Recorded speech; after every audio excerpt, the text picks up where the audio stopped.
ஓம் முருகா போற்றி, கந்தா போற்றி, கடம்பா போற்றி, கதிர்வேளா போற்றி, அறுபடை வீடு கொண்ட முருகப்பெருமானே போற்றி போற்றி. என் செல்ல பிள்ளையே, உன் கஷ்டத்திற்கு இன்றுதான் கடைசி நாள். இந்த பழனி முருகனை நம்பினால் நான் சொல்வதை கேள். ஆம் செல்லமே, உன் நம்பிக்கை உன்னை வெற்றியடையச் செய்யும் நிச்சயமாக.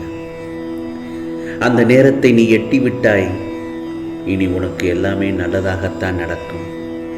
ஆம் செல்லமே, உன் கஷ்டத்திற்கு இன்றுதான் கடைசி நாள். அதனால் நீ கவனமாக செயல்பட வேண்டும்.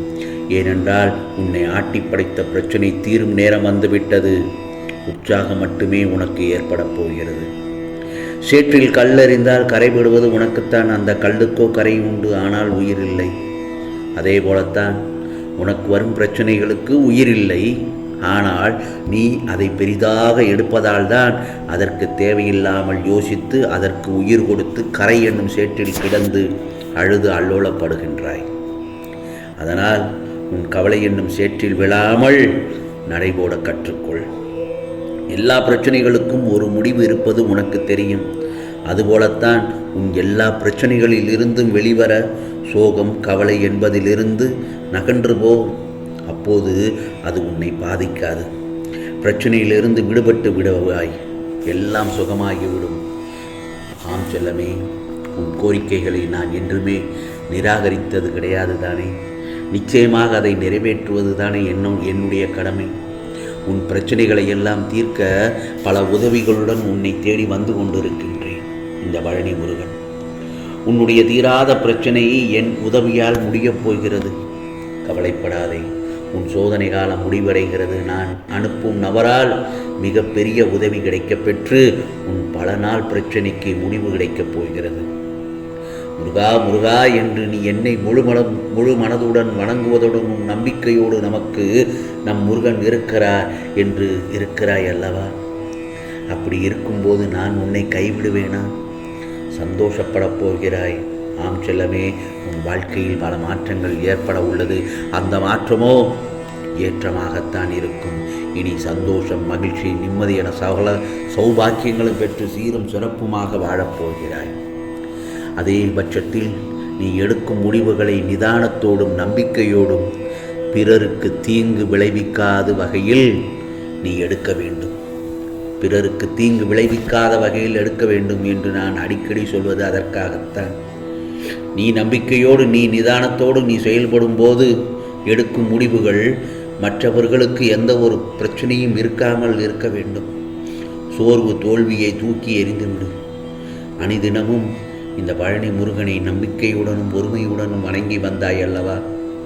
அதனால் உன் பிரச்சனையை தீர்க்க இந்த முருகப்பெருமான் ஓடோடி வந்து விட்டேன். நீ நன்றாக வாழ்வாய்.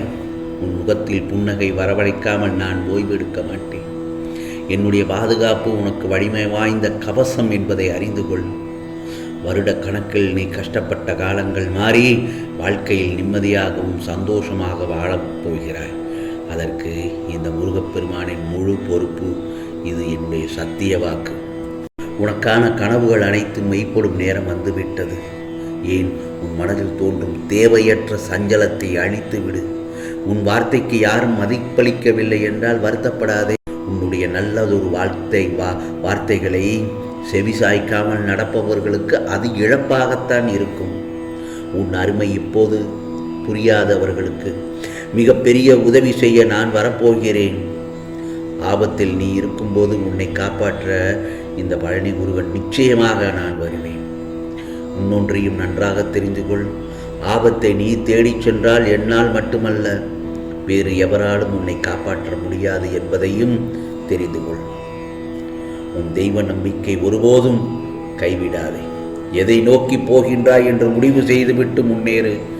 போராடி ஒரு விஷயத்தை அடையும் போதுதான் உனக்கான வாழ்வு அர்த்தமுள்ளதாகிறது. இந்த உலகத்தில் பழி சொல்ல 10,000 பேர் வருவார்கள். ஆனால் வாழ்வதற்கு வழி சொல்ல ஒருவர் கூட வரமாட்டார்கள். வாழ்க்கையை நீயாகத்தான் வாழ வேண்டும். யாரையும் அண்டி வாழாதே, அண்டி இருக்காதே. எதை செய்யணும் எதை செய்யக்கூடாது என்று நீயே சிந்தித்து செய். பின் விளைவுகள் ஏற்படாத வண்ணம் பார்த்துக்கொள். நல்ல மனிதர்களுடன் பழகு. நல்ல மனிதர்களுடன் பழகு. எதையும் ஒன்றுக்கு 10 முறை யோசித்து செய். உன்னுடைய மனதில் ஒரு சில நேரம் தோன்றுவது இந்த உலகின் வாழ்வதை விட வீழ்வதே மேல் என்று நினைப்பாய். அது முற்றிலும் தவறு. அந்த மாதிரி எண்ணங்களை முதலில் மனதிலிருந்து தூக்கி அகற்றி எறிந்துவிடு. அந்த எண்ணமே உனக்கு வரக்கூடாது. என்னுடைய பக்தனுக்கு அந்த மாதிரி எண்ணங்கள் வரவே கூடாது. வாழ்ந்துதான் காட்ட வேண்டும். துன்பம் வரும்போது அதை கடந்து போக தைரியமாக யோசித்து செயல்படணுமே தவிர கோழையாக எந்த ஒரு கெட்ட முடிவும் எடுக்கக்கூடாது. நான் சொல்ல வந்ததெல்லாம் என்ன தெரியுமா?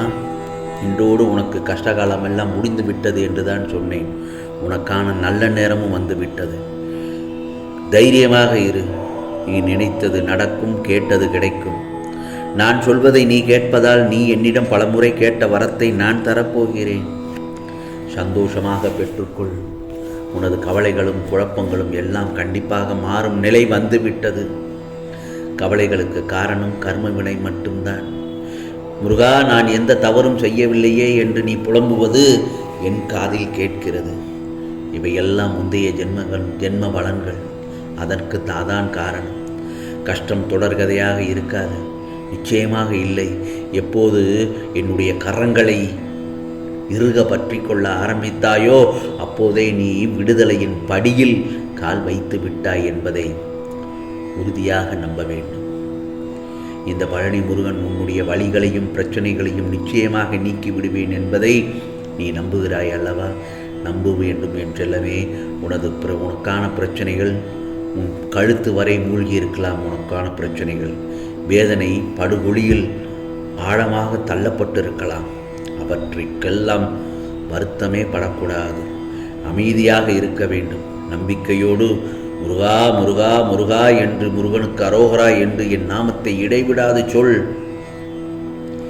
உன் கஷ்டகாலம் முடிவுக்கு வந்துவிட்டது. நான் இருக்கும்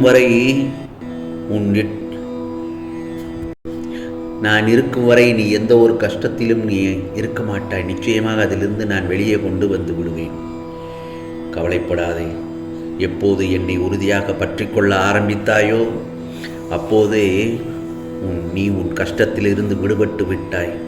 உன்னை அனைத்திலிருந்தும் விடுபட்டு நல்லதொரு வாழ்க்கை வாழ வைக்கப் போகிறேன். ஆம் செல்லமே, இந்த பழனி முருகனை நம்பி விட்டாய் அல்லவா? நான் சொல்வதை முழுவதையாக கேட்டு விட்டாய் அல்லவா? பிறகு ஏன் நிம்மதியாக இரு. கஷ்டப்படாமல் வாழ்க்கையை ஜெயிக்க முடியாது. கஷ்டப்படு. சந்தோஷமாக இருக்க உனக்கு நான் நல்லதொரு வழிகளையும் உனக்கான அருளையும் நான் கொடுப்பேன். இது பழனி முருகனின் அருள்வாக்கு. உனக்கானதெல்லாம் நிச்சயமாக நல்லது நடக்கும். நல்லது மட்டுமே நடக்கும். அதுவும் நன்மையாகவே இருக்கும். ஓம் முருகா சரணம். ஓம் முருகா சரணம். ஓம் முருகா சரணம்.